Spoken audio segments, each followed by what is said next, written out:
dzieci się zastanawiają, w jaki sposób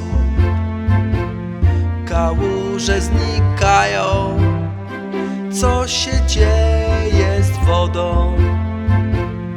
Było aż tak mokro, częściej wchłania ziemia i rośliny rosną. Kiedy pada deszcz, robią się kałuże, wtedy bardzo chcę na dworze zostać dłużej.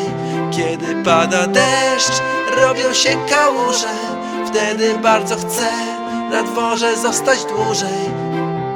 Spora część wody wyparowuje, a wyparowana tworzy chmurę, z której pewnie się domyślasz.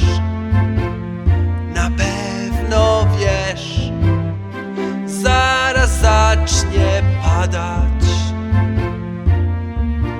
padać deszcz. Kiedy pada deszcz, robią się kałuże, wtedy bardzo chcę na dworze zostać dłużej. Kiedy pada deszcz, robią się kałuże, wtedy bardzo chcę na dworze zostać dłużej.